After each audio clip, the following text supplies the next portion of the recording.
Welcome to the Dataliction podcast. We're back here. I'm Travis, and Hey, and I'm John. John, I am excited to talk a little bit today about scaling a business without losing your soul, where you have the identity crisis that happens here.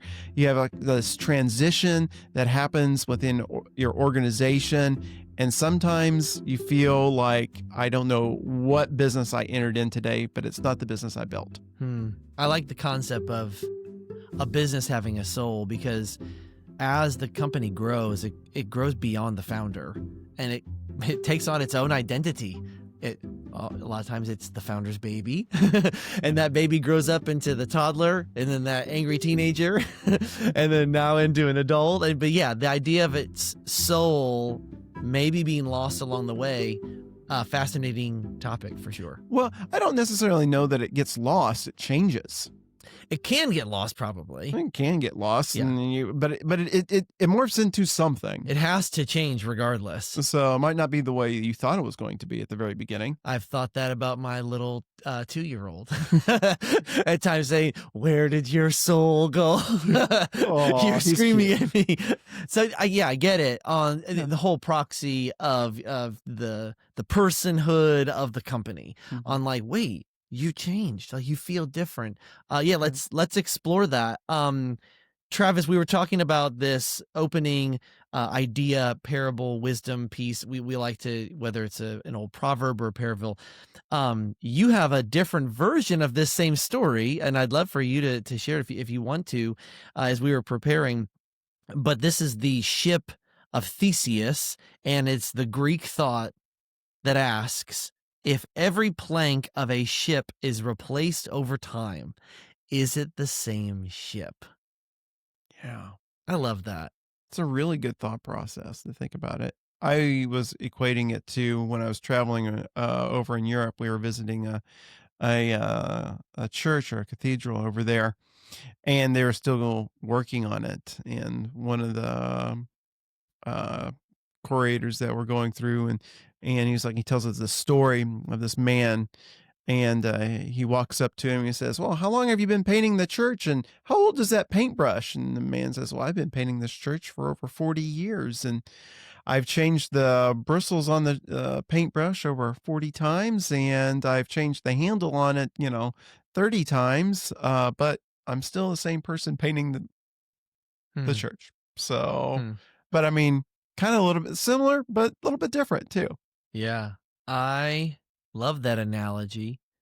When we've looked at some of the companies we've had scale, you have those core customers that you think they're going to be customers for life, and they're helping you continue to build. And then eventually it does happen that, like, many of those original customers are no longer there. Yeah, and it is a weird stage. Yeah. Like at the very beginning, and I mentioned this to several other owners, when they're first starting out their business, and are, "Travis, what's it like to be an entrepreneur?" And I'm like, "Well, it has its highs, its really deep lows, and it's not going to be the same business that you first started out to be. It's going to be totally different. And in fact, actually, you won't even figure out product market fit for like the first 18 months, and you'll probably change your product within the next 2 years." And there's so much of a journey that a Yeah. company goes on. But what we're talking about, like, is the ship still the same? Mm, And or is the person painting the building, or is the brush still the same? yeah. Well, the people are still the same. Mm. So they may have grown, they've got wisdom and whatnot, but it's still the same person that's still driving the ship and still Mm. painting the building. But what I like to go off of and start thinking about, go back to the customers. Like you first started out with, maybe it was, one company started out, they would focus on nothing but nonprofits. Mm. Well, the environment shifted in such a way that the nonprofits weren't necessarily, the product wasn't fitting their need as best as some of the small businesses were. Well, that's a dramatic change, going from selling to nothing but nonprofits to selling to small businesses. Even the people, even your own employees have somewhat of a hard time, because they're like, "Well, I came in here and I'm only going to be serving nonprofits." And then you're like, "Well, now we're changing a little bit and we're moving towards small businesses. Hmm. And they might think, "Whoa, man, the vision's changed, and is this the same company?" Right? Well, no, it's still, kind of the same company. We're still serving people. It goes from trying to say, "Am I serving titles, or am I actually serving people?" It's the layer deeper that people actually need to start thinking about, in their customers. And I think that that's more of a theological piece of it, and probably necessarily doesn't really apply in business too much, but they definitely have to think about it. I love thinking of things from multiple angles because it helps us to get a well-rounded understanding.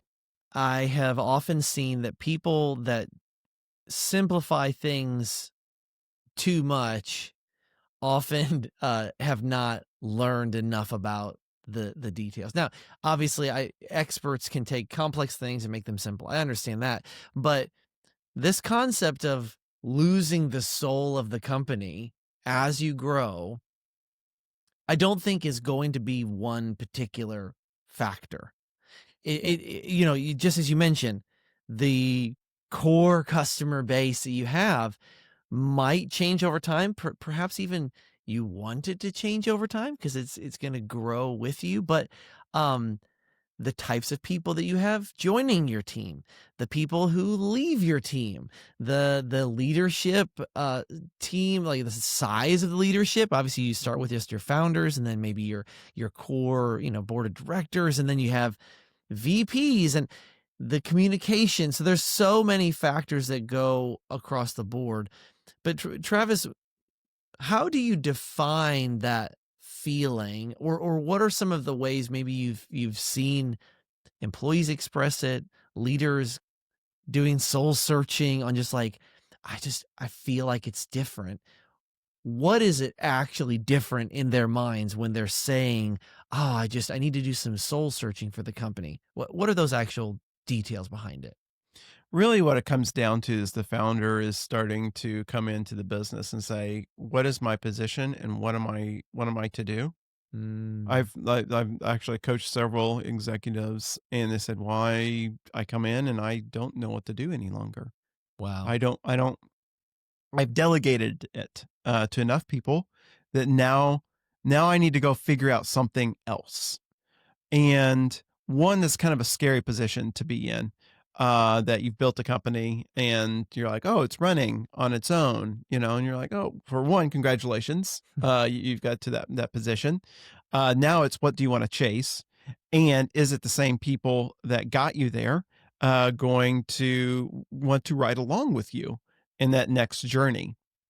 The second part of it is that businesses just don't lose their soul, or and we keep saying soul. I'm gonna say, like, their vision, is probably a better accurate, term. They don't do that overnight.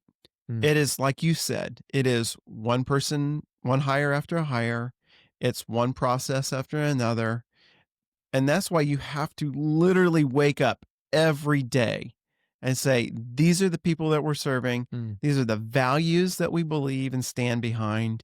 And this is the mission in which we go after. mm, And if you're not reciting that, if you're not purposely thinking about that, if that is not your litmus test, if that is like not like when you get ready to hire somebody and you say, do they exhibit these core values?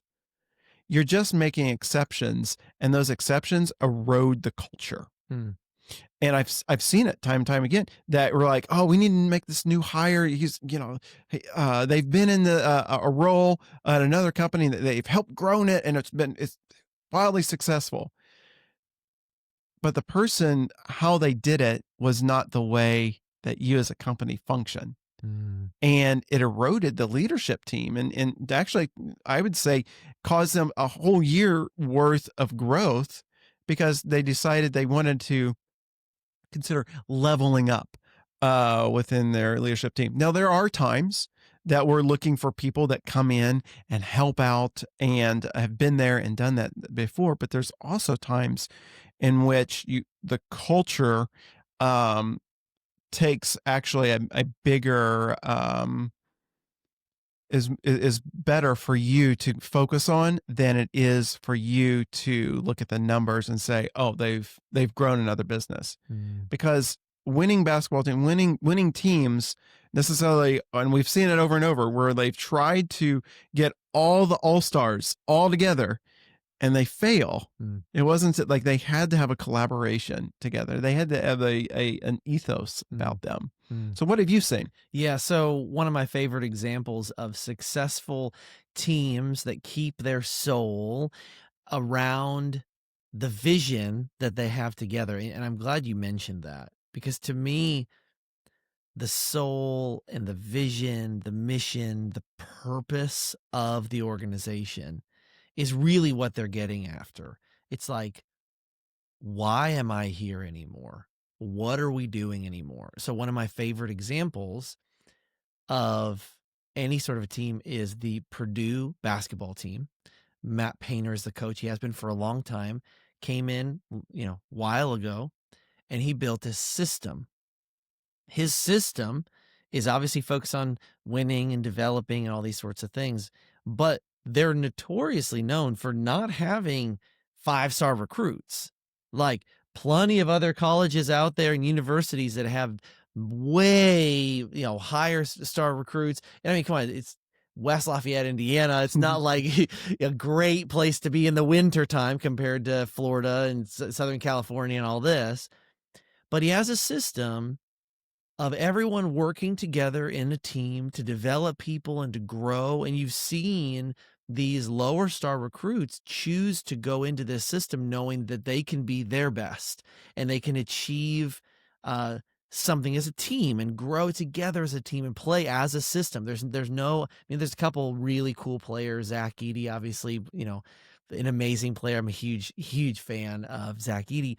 But if you look at Zach's progress, he was terrible early on and he got into this system because the soul of that team is to develop people and to work together to accomplish each game along the way. Hmm.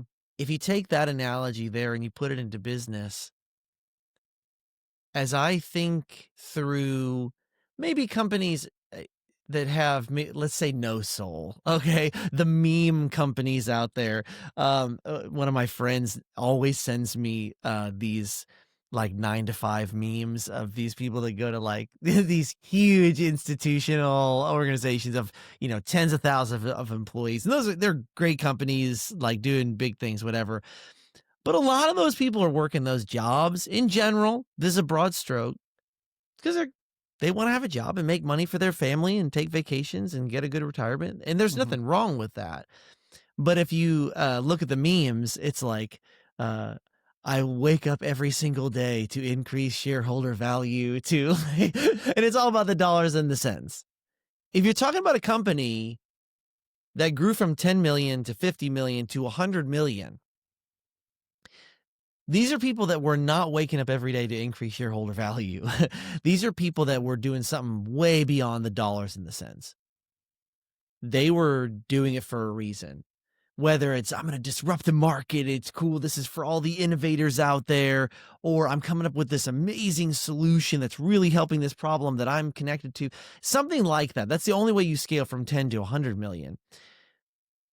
But Travis, would you say that sometimes it's the shift where there's not this meta purpose, but it starts to feel like it's more just the dollars and cents? Is that what sometimes could starve the employees of that sense of mission? It could be. There are times Y in which that it happens. I would have to say I would lean in more towards, and I'm gonna paint with broad strokes here. Yeah, yeah, This is gonna be very you're gonna broad. generalize. This is generalized because I think there's exceptions to every rule, and I think that there is also what I'm about to say. I think that there's great partners out there, Mm. and I think there's great firms out there. I think there's great PE firms out there, VCs as well. I think there's great in family offices helping to invest in organizations, to help them better and grow. But I see that that is one of the biggest. That's when the changes start really happening within a culture, When there's a change of ownership or when there's a something? change of ownership. You think it's maybe fear then is obviously it's like, "Ooh, who's in charge of what?" It changes a little bit, like, especially on the executive leadership side of it, Mm, that they're going to whoever you've now sold a percentage to. Now there's great VCs, and I've worked with a number of them, and currently, excuse me, PEs, currently that bring exceptional value to the mm, organization. Um, but they have a responsibility in order to grow the company, in order to sell it to the next buyer, yeah. and they have a strong responsibility there. Mm, And as owners, as you're getting ready, you say, "Hey, you know what? I've sold off a percentage of the company. I'm now willing to compromise with this because I know that they're wanting to have the growth." And it's great when the whole company is on board. mm, And that's the key. When the whole company and I've there's a couple of great companies we're working with that are going through this, and the company is on board. Like everybody knows about it. They're very open. The leadership is very open with it, and they are able to communicate and say, that's "This gotta be is." helpful, just being open and everything, right? Absolutely. Yeah. And so now the whole team's like, yes, we're going to grow. We're going to like we want to conquer the market. We've got to get market share here. And they're on fire and they're amazing to work with and to be a part of that, Mm, be a part of that team there. But I've also seen it in the negative way. mm, I've seen it to where they sold. The people underneath didn't know like who the real owners were. They don't know who like what kind of the who has the authority now. They're scared for their jobs. And so then they anytime people are scared, nobody goes out on a limb to try to do something or mm, innovate. When they're scared, they are more like recluses. They go they're like turtles. They're like, mm. "Ugh, you know what? I'm gonna shell up here. I'm gonna That's a hold great on." analogy, turtles. Yeah, so and they move slow. So, and they kinda hold everything tight, and they're just scared for their jobs, opposed to the growth of the company, Mm, and that was never the intent. You as the founder, you wake up one morning, and you're like, "Wow, everybody here doesn't move as fast any longer. mm, Well, everybody, like, is snippy a little bit, and they hold on to all their information. They used to be really open with, like, how they were doing in their department, but now I have no idea.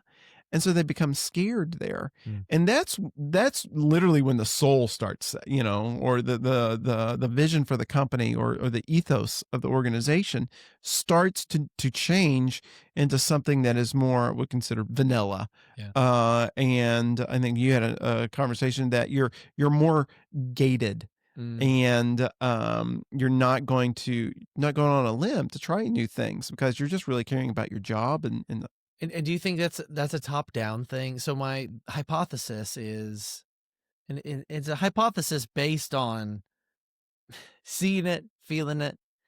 um, Do you think that when we see at the employee level, support staff level, like, these entry level jobs that people are when they first start, they're super excited, but then over the course of time, they need to have a purpose to their job or they get real burned out real fast.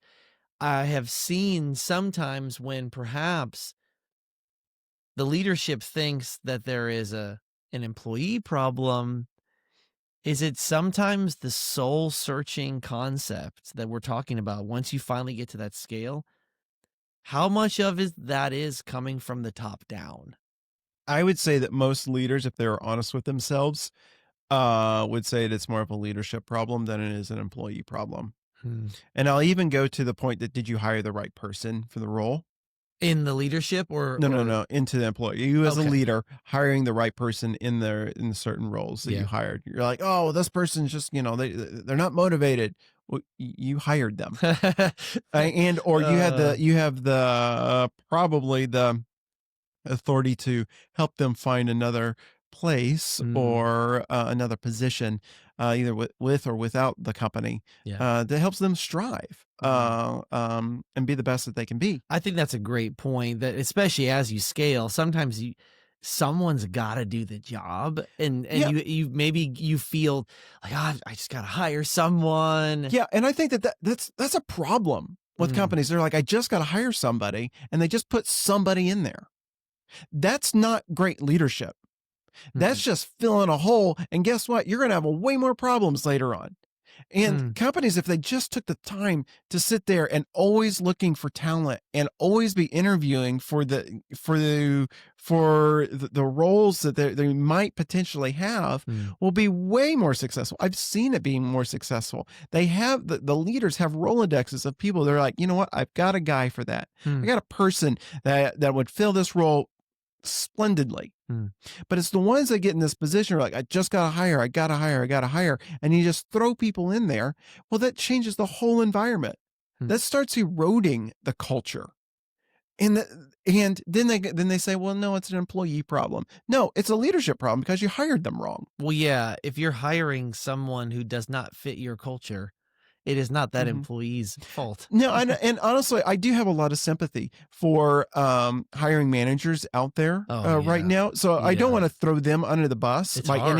by any means. But I will have to say, you as a leader, like that's another part of your job that if you didn't realize that that wasn't a part of your job, it is a part of your job of always looking for your next hire, Mm, whether you need them or not, because over time you like it's going to pay off in mm, dividends when you say, you know what, I remember this person, we've always been in contact. They're great. Some of my best hires and some of the best hires for the company was people I've just stayed in contact with, and I invited them out to a coffee. I was like, I know you're not looking, but if you are, or if you want to want to think about something else, we have a role over here.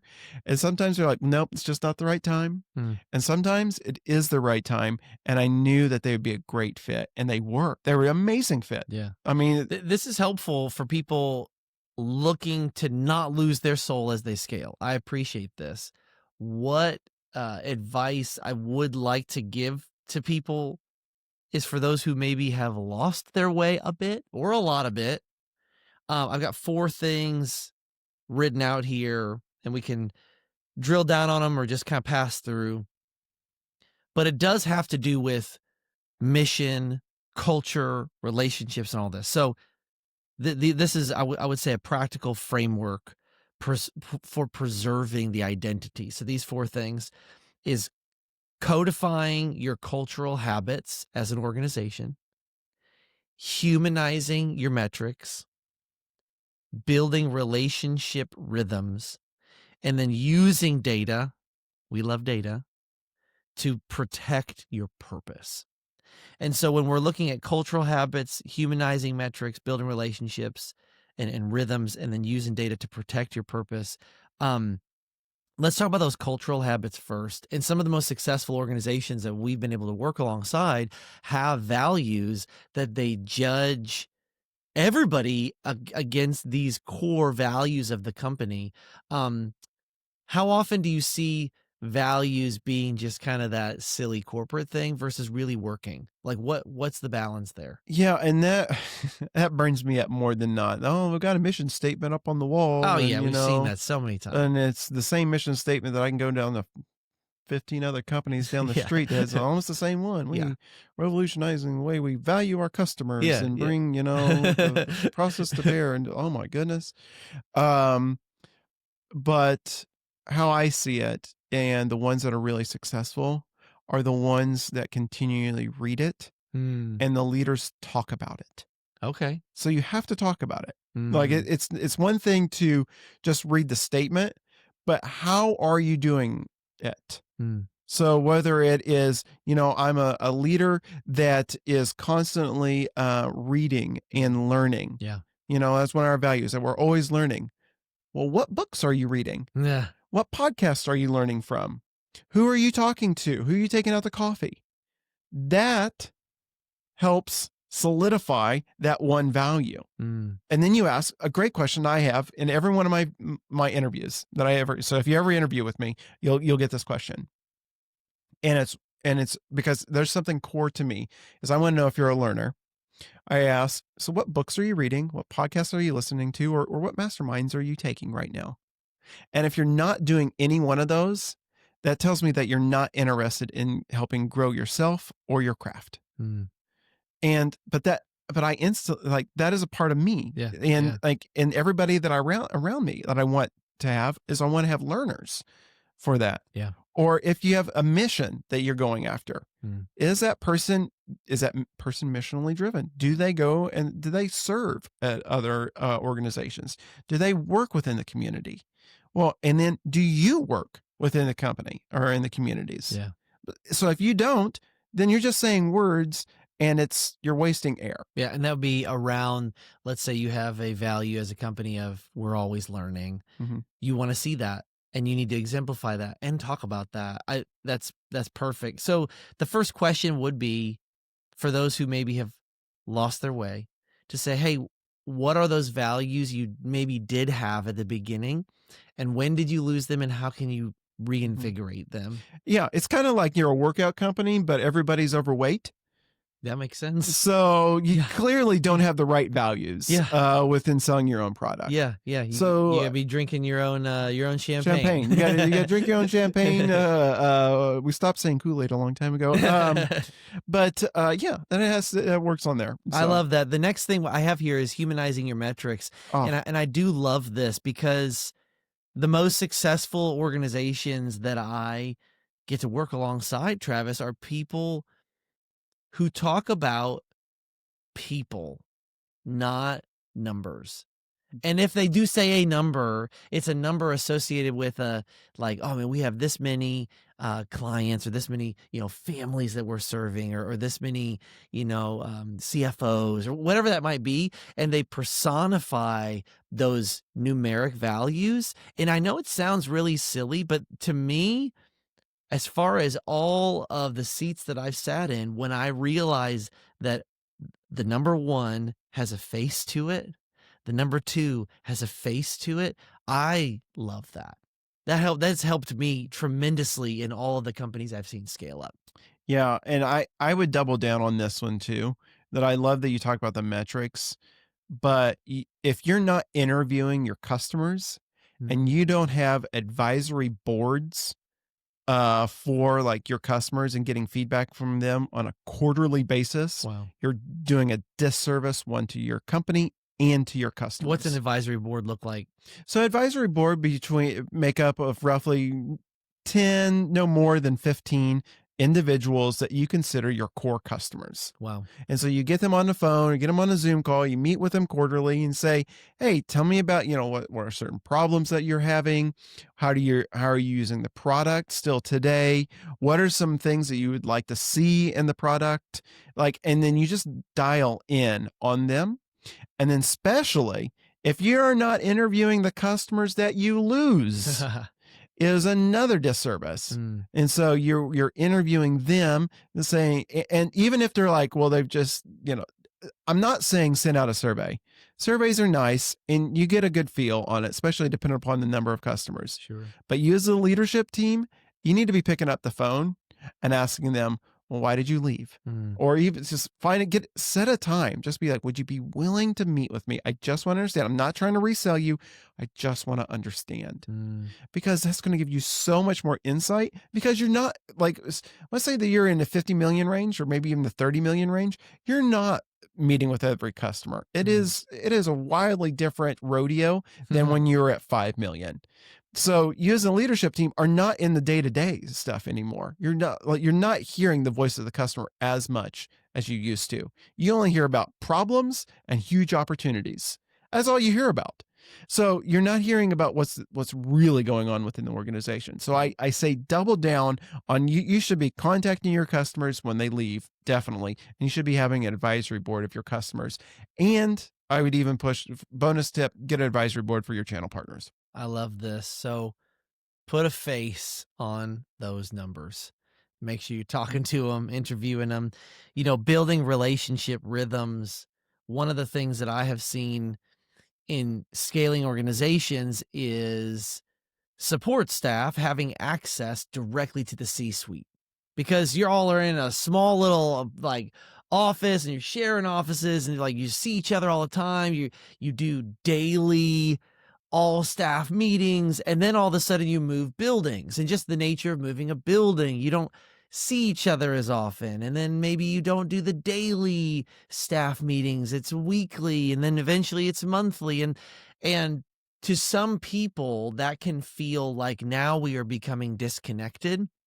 To me, it is a change of who those relationships now are, and that's the hard part. I think that if we think, "Hey, the CEO should have personal relationships and personally interview every single person," that's not scalable, especially at $100 million. That you cannot do that, nor should you do that for the health of your company. And so, understanding that relationships will change, but that those changed relationships are just as valuable as the previous relationships were. And you have new constituents basically that you need to pay attention to. So, whereas before you used to see the CEO all the time, well, now maybe you see your VP all the time, and then maybe you see your team lead all the time. But it is, are you in good relationship with the people you are around? That I Mhm. think is what's most important. Is the C-suite, are they all gelling together and enjoying their time? As they can't they can't meet with everybody, but they can meet with each other and really love being around each other with good relationships. The VPs and the VPs up, all that kind of stuff. What's the best rhythm for these relationships? What's the maximum amount of relationships you think that any one person in the hierarchy can hang out with? Like, how do we keep relationships strong as we grow? Yeah, I love this question and leaning into it. I've known CEOs that have known every person's name and can walk into a building and they're a 200-person organization. That's incredible, and I will never be that person. I think there was actually, I don't know if this was a myth or not, but I heard Mitch Daniels was like that. He could Really? always remember the names of every person. Purdue University, by the I know, I know. way. Thank you very much. And could always remember, and he was so kind. Um, Wow. but I also know other, CEOs that they're not like that, Mm, and they have a really good relationship with their leadership team, yeah. and they just really speak into their leadership team, and they hopefully that translates down to all to employees. Mm, Now, you asked about rhythms and cadences. Oh my goodness. This is the Wild West okay. on there. Here's what I've seen some best practices is that at least there's a monthly communication from the CEO. Okay. That has to be in 3 different forms. Okay. So, and I strongly believe this. One has to be in written form, one that has to be in a video form, so people that, might miss the team meeting or whatnot, and then 3, it has to be in person. So, meaning that whatever it's an all staff, team meeting, whatnot, so it's a live, Yeah. piece, on there. Wow. And that rhythm right there, so it's written, video, and live. That covers quite a bit, and you do that monthly. That covers quite a bit of ground for you, and you can continue as a leader able to speak to the company monthly.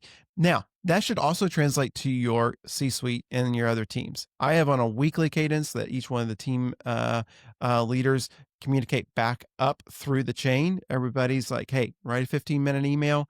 What's going on? What's happening? Any roadblocks?" And that translates almost all the way up to the top Mm, because that helps everybody out, and they can then share that with other departments and mm, seeing what's going on. And then there is the quarterly kind of a offsite leadership meeting that you want to go off and be a part of. And then obviously there's the yearly one too. I'm speaking from more of a leadership I was standpoint. wondering how far So down the org chart would you do quarterly get to, like, would you have different teams get together quarterly or annually? How do you do that yeah, from even down at the team I do level? think that that has to happen Yeah, to a okay. team level. Not as let's say extravagant or but it needs to be meaningful. Yeah. And every team has to contribute. Every person has to contribute to the meeting. Mm, This is not talking heads. mm. So I highly recommend that when you're doing that. One of the things that I love about keeping relationships strong is the fact that so many of our interactions are just about the business, and that's good. And then we get into these one-on-one meetings. Oh, we're just going to talk more about the business. I mean, sometimes you need to, and that's fine. But if you're not leveraging those one-to-one meetings, getting to know people better, it's not wasted time. It's not small talk. Like, don't just burn it on asking about dumb stuff like your fantasy football or something, unless they're deeply passionate about it, of course. The point is, are you getting to know who you're working alongside? Mhm. Because I think the more that we know those people, the more that if they say something off, we kind of can Yeah, filter it. Like, what have you seen as yeah. far as those types of experiences? So it was focused on, I like this with EOS, does this, or Entrepreneurial Operating System, from a book called Traction.